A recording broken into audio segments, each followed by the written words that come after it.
Greetings, my fellow freedom sovereign thinkers. This is LO3's News Podcast. My name is Craig, transmitting from the beautiful swampy mangroves of South Florida, live to be exact. And today's date is Monday, August 7th, 2017. Yes, I'm just chilling out here in the New River of Fort Lauderdale. Plus, it is live early Monday morning. So it's not that bad. Nice little breeze. Summer was hot, but wasn't really that humid, which is amazing. Yeah, so actually, I'm going to be addressing, which is really interesting, which I'm not really too surprised. And this is actually a NewsBud exclusive. So if you're a member of this, you can read the content. If not, just subscribe to them, and it would be nice to build this community up. We can share and ideas and so forth. What's cool about NewsBuds is that they are a people-funded network, not run by any big financial corporations. They're not sugar daddies to these big goons or prostitute entities. Then it's really nice, and you can interact with one another. I always recommend be a subscriber. You won't be disappointed. So this is mainly about the State Department CIA plot overthrow of Maduro in Venezuela.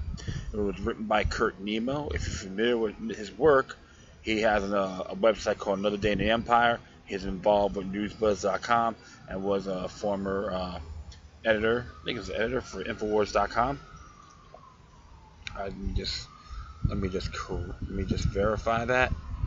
Yes, he was involved with. It was a lead editor and writer for Infowars, which is, he does good work. I cannot say anything bad. Every time I examine and read and see his geopolitical report, it's really top notch. It's educational, and I would tell folks that's the kind of news I want, because they give you historical presidents and analyze everything without any bobbleheads giving you any perspective. You can actually think for yourselves. So let's just start here on this article. It says here, Rex Tillerson, President Trump's Secretary of State, has threatened regime changes in Venezuela. Former Exxon CEO's remark coincides with the arrest of Pedro Lopez and Antonio Ledesma, two Venezuelan opposition leaders who were under house arrest and subsequently sent to prison by the government of Nicolas Maduro. Trump said he would hold Maduro personally responsible for the safety of Lopez and Ledesma. In a statement, Trump also called for immediate and unconditional release of all political prisoners. Tillerson said the United States may directly intervene in Venezuelan political affairs. We are evaluating all of our policy options as to what we can do to create a change of conditions, where either Maduro decides he doesn't have a future and wants to leave on his own accord, or we can return the government processes back to their constitution, he said, adding that the United States will work with its Organization of American States partner to effectuate Maduro's removal. Article 19 of the OAS Charter, however, prohibits the right to intervene directly or indirectly for any reason whatever in the internal or external affairs of any other state, while Article 20 says no state may use or encourage the use of coercive measures of an economic or political character in order to force the sovereign will of another state to obtain from its advantages of any kind. Trump's latest executive order is based on a falsehood that the situation in Venezuela represents a national security threat to the United States. I'm going to figure that one out, huh? On Monday, the United States imposes unilateral sanctions on Venezuela, another act of war to be exact. The sanctions freeze all Maduro's assets subject to U.S. jurisdictions, and citizens of the United States are prohibited from dealing with him. Previously, the U.S. imposed sanctions on 13 high levels of government officials, The sanctions follow Venezuela's Constituent Assembly election on Sunday. Turnout was low, and Smartmatic, a company which has worked with Venezuela since 2004 on its voting system, says turnout figures were manipulated. We estimate the difference between the actual participation and the one announced by authorities is at least 1 million votes, said Smartmatic CEO Antonio Mujica. Tillerson's threat to intervene is nothing new. In 2002, the Bush administration attempted to oust then President Hugo Chavez. According to Duncan Campbell of The Guardian, the U.S. Navy aided the abortive coup. The evidence is also emerging of U.S. financial backing for key participants in the coup, Campbell wrote on April 29, 2002.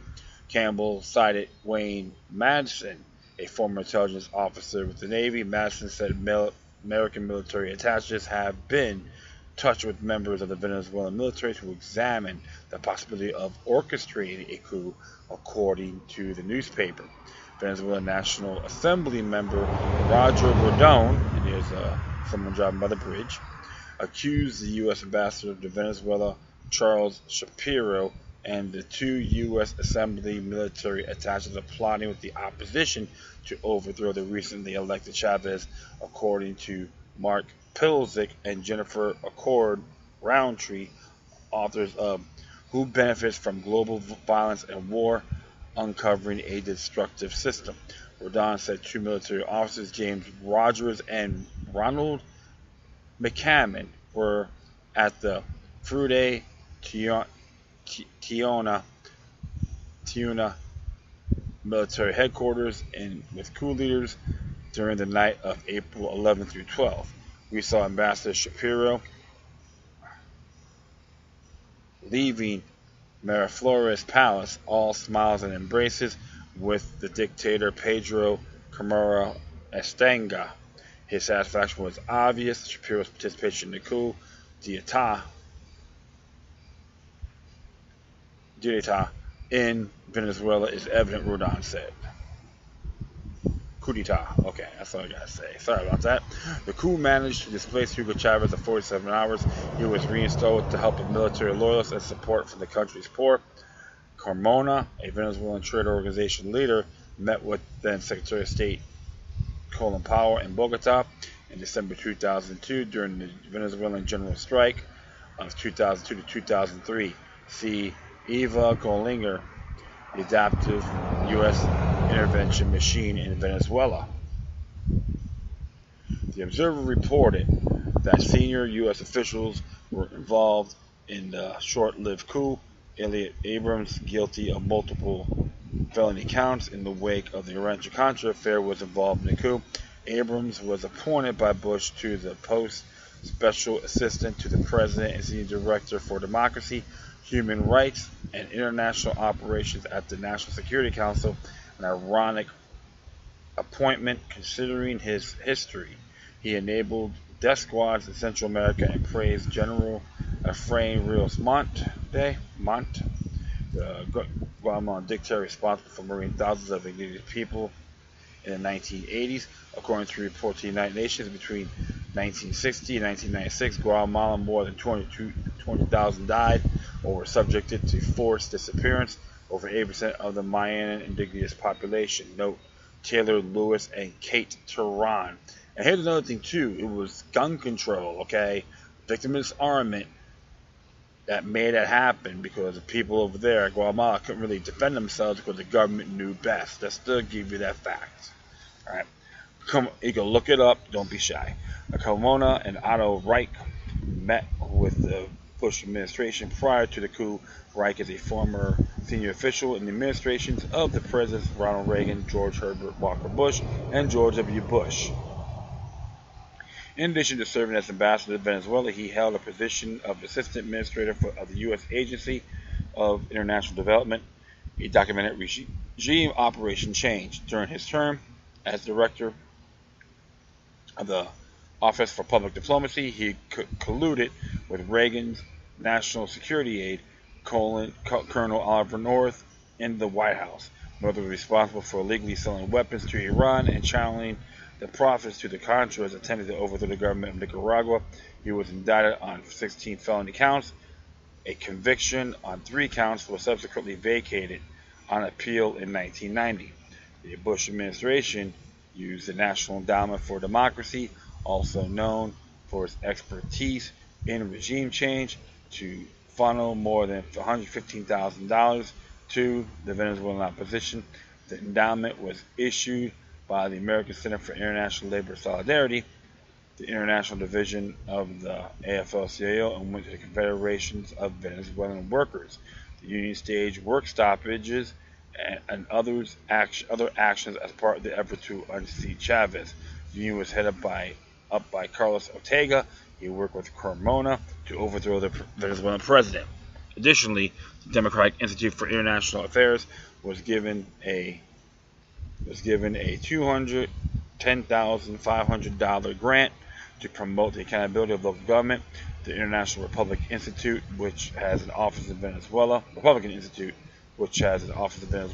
received $339,998 for political party building. Christopher Marquis wrote for the Sydney Morning Herald in April 26, 2002. Endowment funds were used to influence the outcome of votes in Chile and Nicaragua in the late 1980s.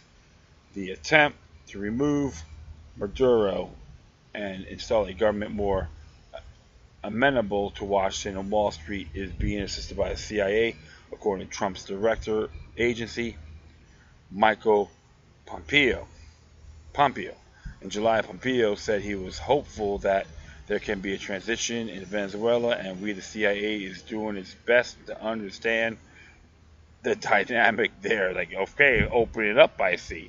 I was just down in Mexico City and in Bogota last week before last, talking about this very issue, trying to help them understand the things they might do so they can get a better outcome for their part of the world and our part of the world. He added during a forum organized by the Aspen Institute, a globalist organization on par with the Council on Foreign Relations, Trilateral Commission, and Bilderberg Group. Can we say, God bless the New World Order? Absolutely, right? The floundering leftist government of Venezuela previously accused Pompeo and Florida Senator Marco Rubio of conspiring to the overthrow of Maduro.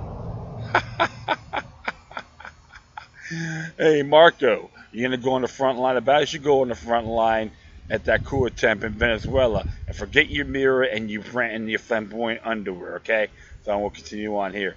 The accusation was leveled by Foreign Minister Samuel Moncada and Carlos Ron.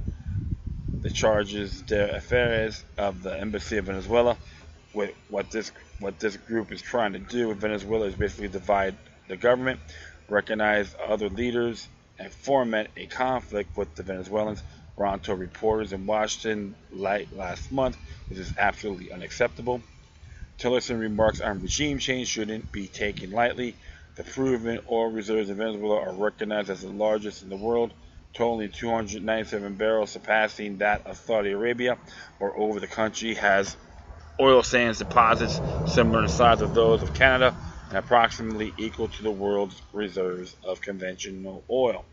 Sanctions opposed by the Trump administration will eventually negatively affect the U.S. economy by driving up the cost of petroleum, according to a report by Barclays' Warren Russell. Even limited new U.S. imposed sanctions of discussion or broader sanctions could be a catalyst for Venezuela defaulting on its upcoming debt payments, which will put upward pressure on oil prices. The Trump administration is ready to engage in conflicts not only in the Middle East but apparently in South America as well.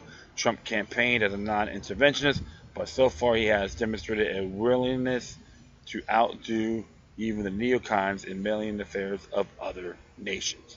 Well, that is the case. It's the status quo continues, and Donald Trump can be another New World Order asset. Something to think about. And someone had the audacity to tell me if I'm a Trump supporter, we have a discussion on climate change and all that, and I told them about the whole Paris Agreement, and a lot of these folks were saying, she was saying that about the progress and hypocrisy. But one thing that got me to laugh about, like, he's terrible on foreign affairs. I'm like, where the hell? I'm like thinking, where have you been? With all due respect, it's been going on for a long time, thanks to the CIA. And to try to throw it at me, my Trump supporter, and don't get me wrong, I love her, she's a good folk, but never use that straw man question on me, because it will bite you in the butt. And I did it with kindness too. You don't say it twice, because right there, that's a straw man question.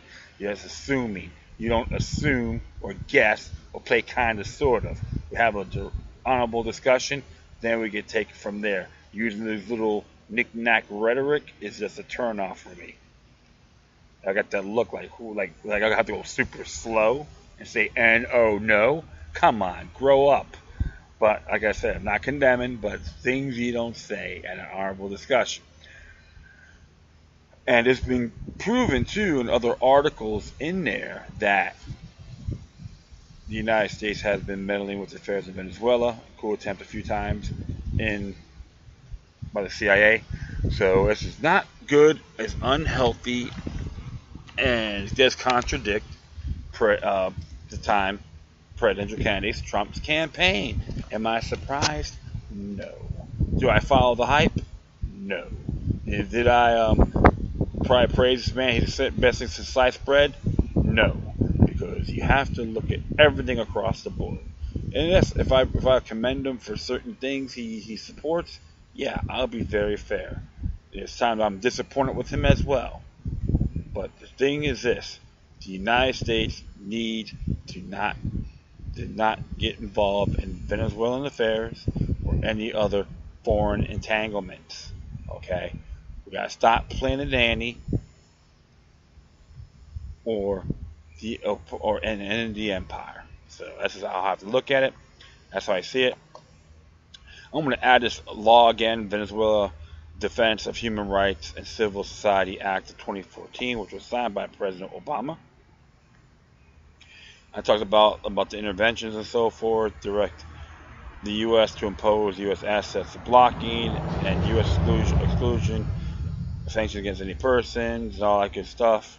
So you can read this, because it's all part of the charade of sanctions, which it is an act of war. So all you folks out there, like a lot of the folks who are part of the Venezuelan community, not crazy about Maduro, not taking sides of Maduro. I'll be very sincere. When it comes to government, I'm not lovey-dovey regardless. But one thing has to be for sure, that the United States should not intervene, period. Let them handle this themselves. Alright, my friends, thanks for listening, and please feel free to download and share this throughout your social media networks. If you have any questions, comments, or you may send something that's interesting you may want to check out, whatever you do, please address your correspondences with decorum.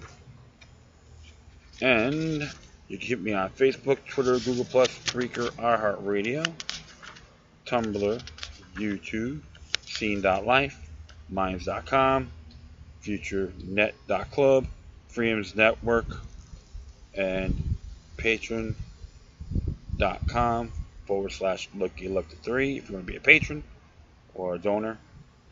Hit that link. In addition, you could email me at LookYouLook3@gmail.com, and for you encrypted ones, LookYouLook03@protonmail.com. Alright, my friends, I'm going to get ready to go to bed. Once again, thank you for your time. But always remember that the maniacal resistance is healthy for the soul and can liberate humanity. Blessed for all the countries for a safe well-being. That includes Venezuela and everyone else in the world. Take care of yourselves. Keep on spreading love, and may your guardian spirits be with you.